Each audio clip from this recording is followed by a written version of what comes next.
Our ultimate objective in this region is to build a replacement for a way station that was lost to the tar. The first step is to put a shelter with our scientists on the chiral network. Now, we don't know the first thing about Emily's status or what Higgs is up to. Now, that's a concern for us as much as you. But we won't know more until we get to Edge Knot City. And that means connecting this region first. You should start with the geologist and the paleontologist. The latter's holding something for the Evo-Devo biologist, so I recommend you save her for last. That way, you can finish a delivery and link up the final site in one go. Once all three are on the grid, come back here. Then we can get to work on the replacement for that lost way station.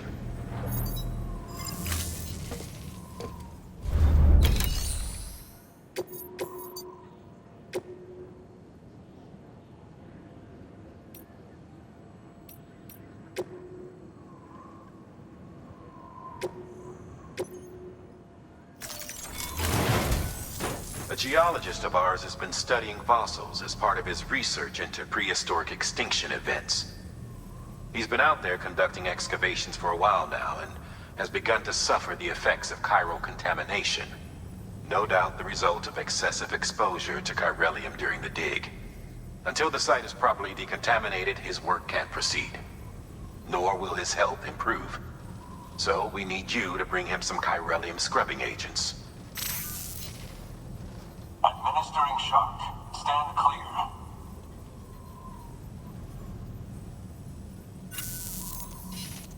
The stratum the team was investigating dates from the end of the Cretaceous period, the time of the infamous mass extinction, which brought the reign of the dinosaurs to a close, leaving small mammals to inherit the Earth.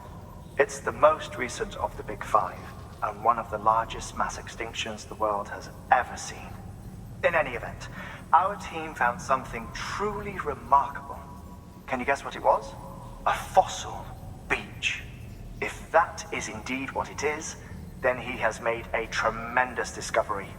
Therefore, Sam, it is essential that you deliver those chiralium scrubbing agents as soon as possible. One more thing, Sam. For this run, you'll be transporting an antimatter bomb. A Bridges paleontologist working on a dig says he needs it. Apparently, the fossils he wants to study are buried deep beneath tar, and the only way he can get to them is by blowing it wide open. Now, hopefully I don't need to tell you to be extra careful when handling high-yield explosives, but in case I do, make sure you keep that container in one piece, no matter what. Thermal pad. Indispensable gear for cold weather operations. Especially useful when traversing snow-capped mountains.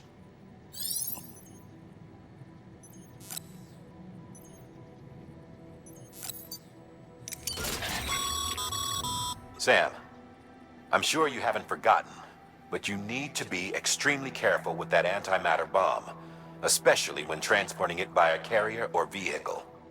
Any irregularities should trigger an alarm. Don't ignore it. Keep on keeping on. Sam, so Heartman told you all about the lake. How the attack that created it changed his life forever. Not only did he lose his family, he very nearly lost himself. For 21 minutes, he was in a state of cardiopulmonary arrest. Under normal circumstances, he would have died. Therapeutic hypothermia saved his life. But the 21 minutes he spent on the other side had a lasting effect on him. Perhaps due to the shock, his Doom's abilities seem to have increased. And now he takes every opportunity to walk the beach in search of his family. My apologies, Sam. You came all this way to visit me, yet I neglected to give you a proper farewell. Do be careful out there. As I mentioned before, this region is rich in memories of death and extinction. It should come as no surprise that BTs are sighted here more frequently. Perhaps you recall the models in my lab? Their designs were all based on eyewitness accounts. Though I suppose they must have struck you as strange, considering the many times you've come face to face with the real McCoy.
Thank God for that. I was worried you might not get here in time. But then I've done nothing but worry of late. I've been haunted by those visions you doom sufferers see. That end of days stuff. I put the nightmares down to fatigue. The possibility of chiral contamination never even occurred to me. It's just lucky we got it before the suicidal stage. Dying's not an option. My research is nowhere near complete. It's not just my life you're saving here. It's my life's work. I started to wonder if I'd ever see these meds. I guess you really are good at what you do, huh? Thank you. Oh, yes. Right then. If you'd do the honors.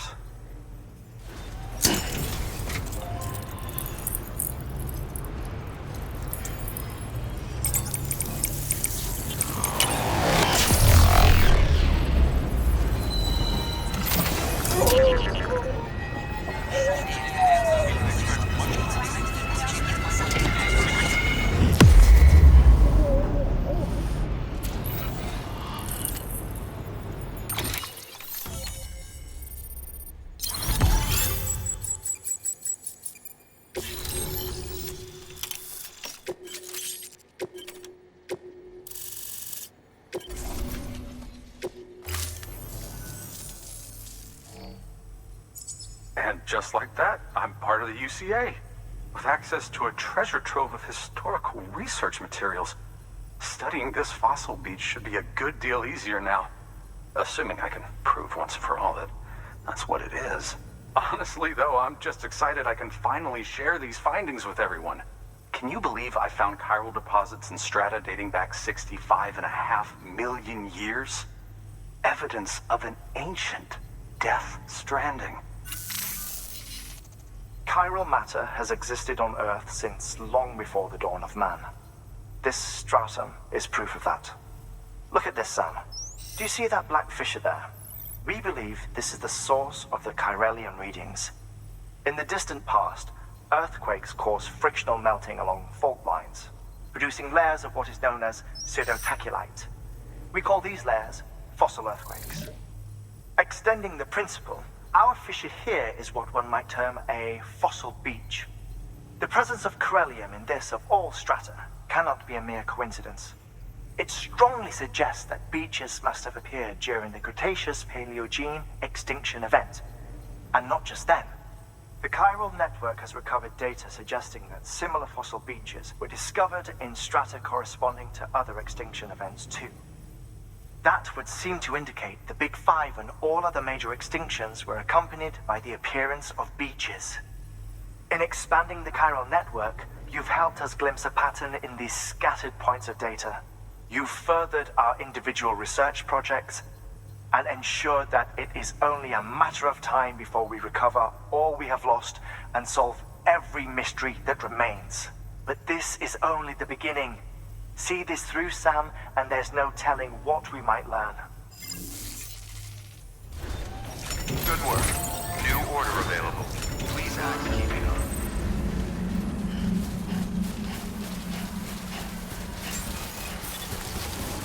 Beginning scan. Scanning bridges ID. Fragile Express ID verified. Weapons detected. All weapons will be locked until departure.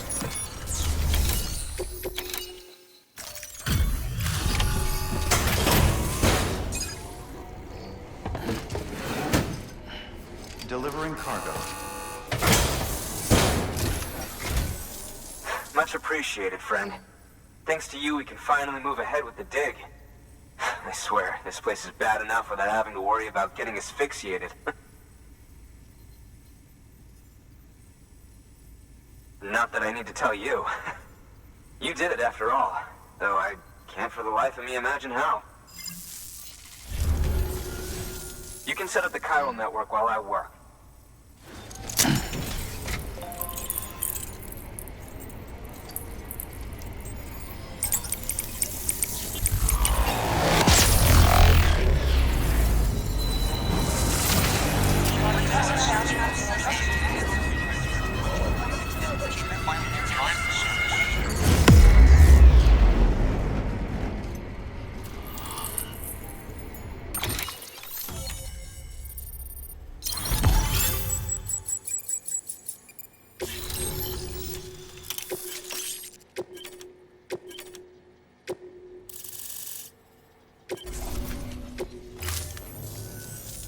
Anyway, as it turns out, Sam Bridges, I have a favor to ask.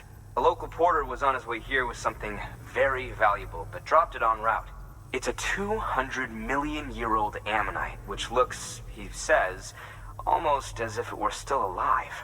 He apparently stumbled across it in a boulder field which had previously been hidden beneath a glacier, but that's not the half of it. The man claims this ammonite has an umbilical cord. An umbilical cord. Color me skeptical, but the specimen merits study, and I wasn't about to leave such delicate work to an amateur. So I asked him to carve out the whole surrounding chunk of rock and bring it here to me. Naturally, I wanted to compare it with contemporary specimens in the vicinity, which is why I had him excavate a number of those in addition to the one he told me about. But what does a dumb fuck go and do? He loses the whole shipment. Didn't even have the good sense to mark which container had the ammonite with the umbilical cord. The cargo was supposedly lost in the area to the southwest, where toxic gases have a tendency to build up. Old Mr. Reliable claims his cargo scanner is broken, and there's no way he can recover the shipment.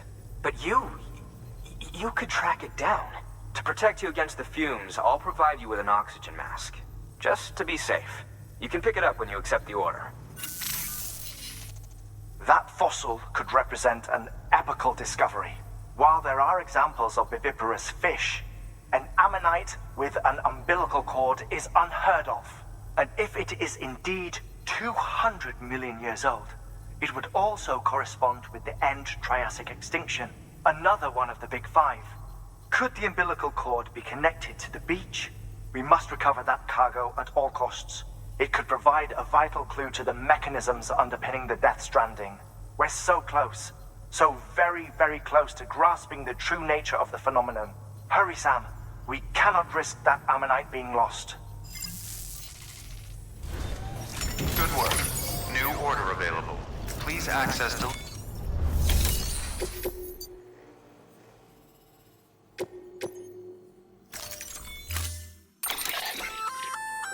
An oxygen mask, huh? Good idea.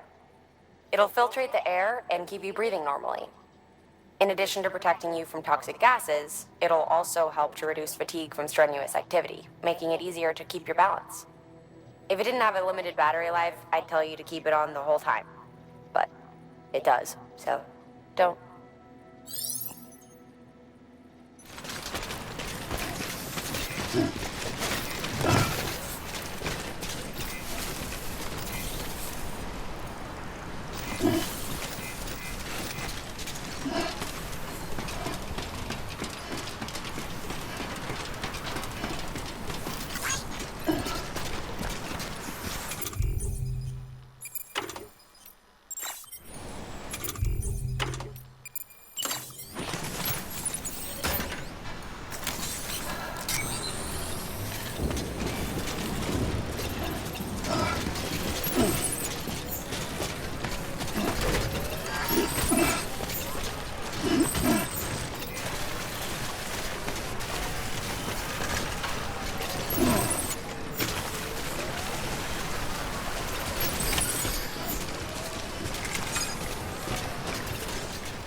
That was close.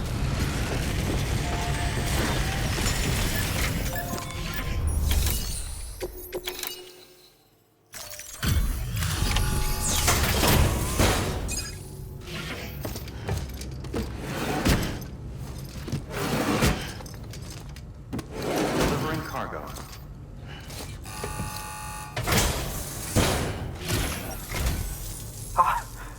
You found it! Let me see. I have to see it. Oh my. It really is immaculately preserved.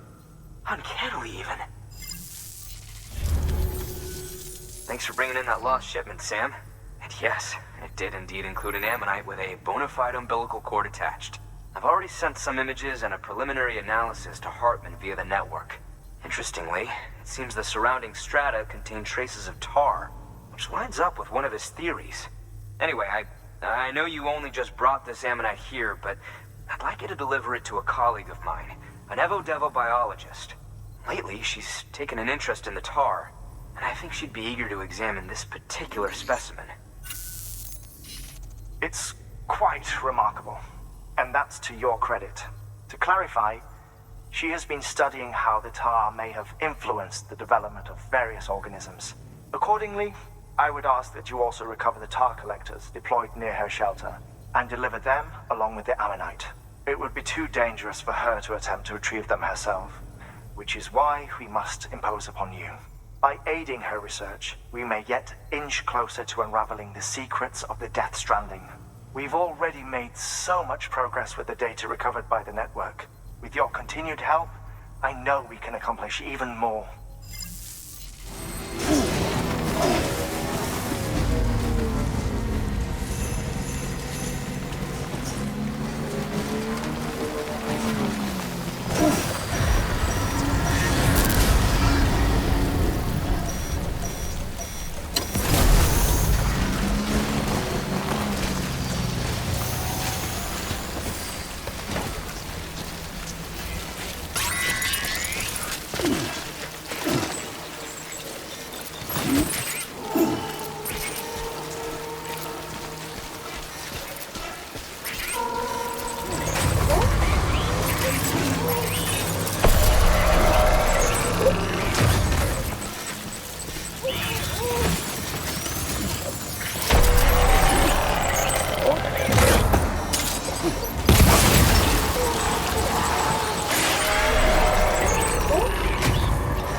I'm impressed, Sam. Not many people would have even attempted this. May I have a look? Not a scratch on it, and the tar inside is safe and secure. You do not disappoint, my friend. Now, connect me to the chiral network. That's where my studies will truly begin.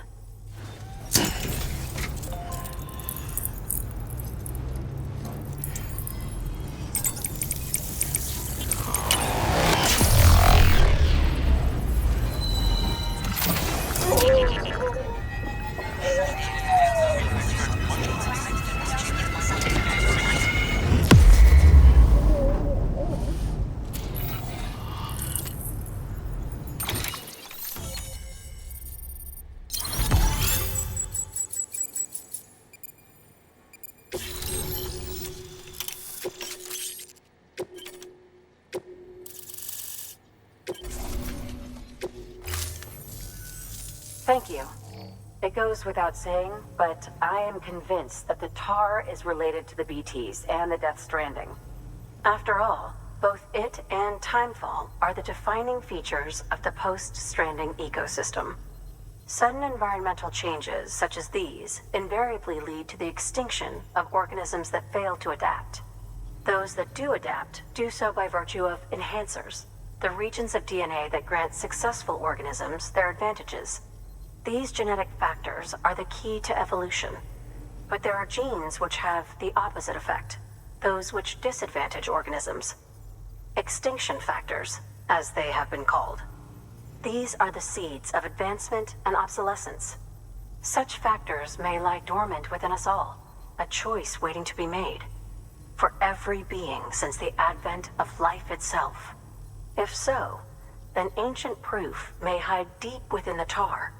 Evidence of these genetic decisions that may aid us in navigating our current crossroads. In any event, thanks to you, I can now study the composition of the tar in greater detail. I'll make sure to share any interesting results with you later. Well done, Sam. You furthered our research into the Death Stranding in ways you cannot imagine.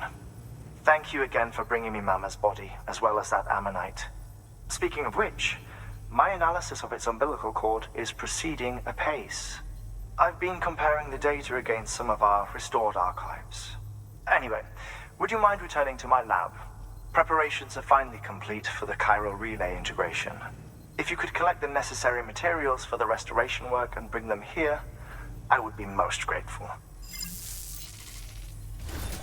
Good work.